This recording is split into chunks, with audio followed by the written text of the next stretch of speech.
नमस्कार साथियों, स्वागत है आप सभी का आपके YouTube channel sunrise RBSC classes में। और आज हम शुरू करने जा रहे हैं विज्ञान विषय के फर्स्ट चैप्टर के बारे में। अगर आप हमारे चैनल पे नए आए हैं तो प्लीज इसको सब्सक्राइब कीजिए। पहला चैप्टर का नाम है रासायनिक अभिक्रियाएं एवं समीकरण।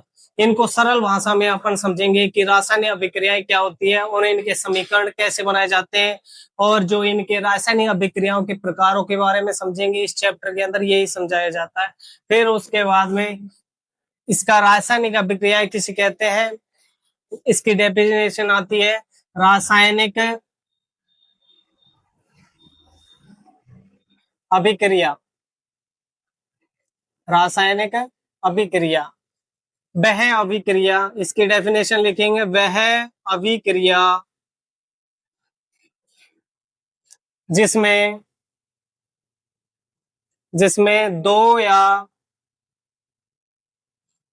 दो से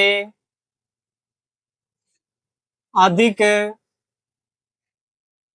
पदार्थ मिलकर एक नया पदार्थ बनाते हैं।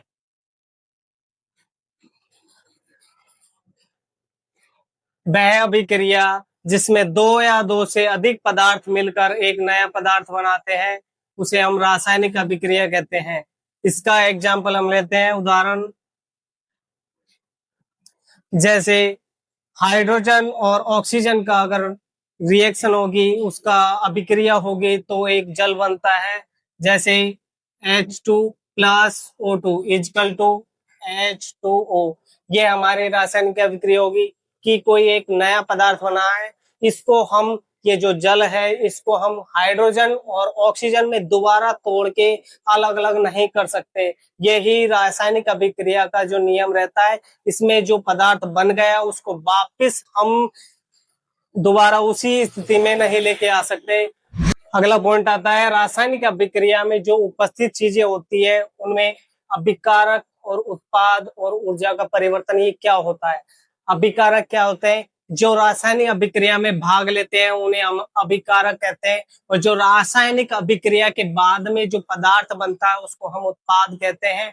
और जो ऊर्जा परिवर्तन क्या होता है, ये कोई कोई क्रियाओं में जो ऊर्जा का उत्पन्न होती है, ऊष्मा, प्रकाश, ये सब चीजें होती है, उनको ऊर्जा परिवर्तन की चीजें कहा जाता है।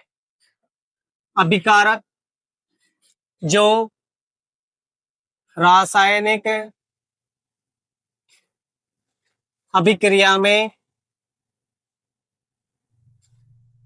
भाग लेते हैं।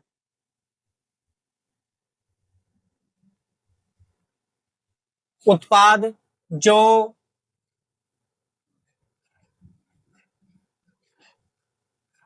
रासायनिक अभिक्रिया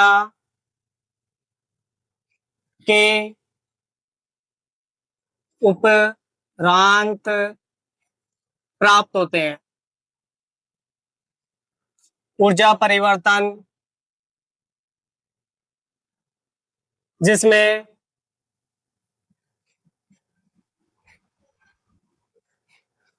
अभिक्रिया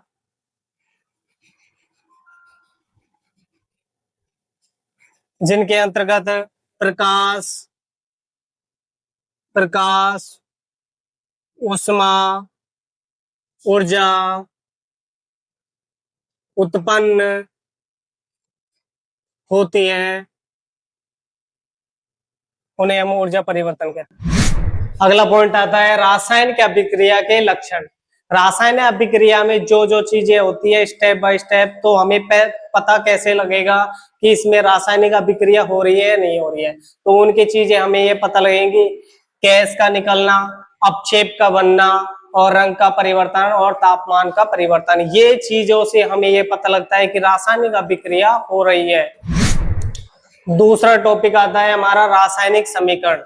जब किसी रासायनिक अभिक्रिया में प्रतीकों और सूत्रों के द्वारा उनको तत्वों को निरूपित करना रासायनिक समीकरण कहलाता है। किसी रासायनिक समीकरण के अंदर तत्वों और प्रतीकों के रूप में लिखना उनको रासायनिक समीकरण कहा जाता है। रासायनिक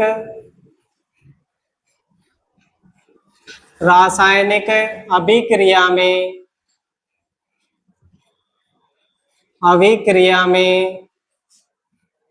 प्रतीकों और सूत्रों के रूप में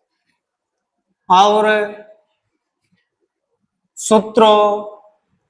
रासायनिक समीकरण कहलाता है। रासायनिक अभिक्रिया में प्रतीकों और सूत्रों के रूप में निरूपित करना रासायनिक समीकरण कहलाता है। एक हम रासायनिक समीकरण लेते हैं, जैसे Mg plus O2 equal to MgO। Mg ये क्या है? ये यहाँ पे सोलिड है। सोलिड S मतलब ये ठोस अवस्था में है, ये गैसीय अवस्था में है। ये सॉलिड अवस्था में, ये गैसीय अवस्था में, ये हमारा लवण प्राप्त हुआ, मैग्नीशियम ऑक्साइड।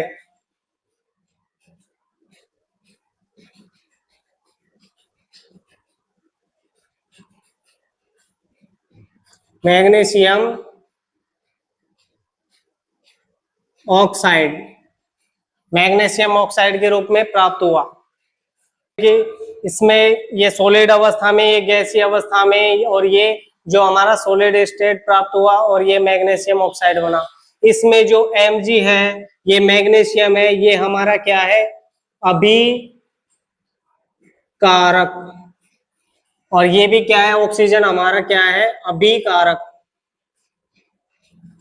ये दोनों हमारे अभिकारक है, क्योंकि ये रासायनिक अभिक्रिया में शामिल होते हैं और उसके बाद में ये जो तीर का निशान है, ये अभिक्रिया की दिशा को निरूपित करता है। और हमारा प्राप्त हुआ है उत्पाद। ये क्या है? हमारा उत्पाद।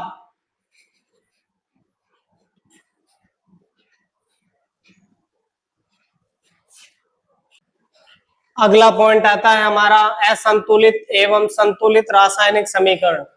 असंतुलित रासायनिक समीकरण, जैसे हम एग्जांपल लेते हैं, वो ले लेते हैं Mg plus O2 equal to MgO। ये क्या है हमारा? इसमें स्टेट डाल देते हैं हम। ये सॉलिड स्टेट में है, ये गैसीय अवस्था में है, और ये भी अपना सॉलिड स्टेट में प्राप्त हुआ। ये असंतुलित रासायनिक समीकरण कैसे है? क्योंकि यहाँ पे इधर ऑक्सीजन के 2 है इधर की साइड, और दूसरी साइड हमारा 1 ऑक्सीजन है। इसको हमें बैलेंसिंग करना होता है, क्योंकि यहाँ पे जो भी एलिमेंट दे रखे हैं, ये जो तत्व दे रखे हैं, इनके परमाणु क्रमांक, परमाणु संख्याएं क्या है? इनमें असंतुलित है। पॉइंट आता है परमाणु संख्या बराबर नहीं है दोनों पक्ष में। अब इसको हमें संतुलित रासायनिक समीकरण कैसे बनाना है? Mg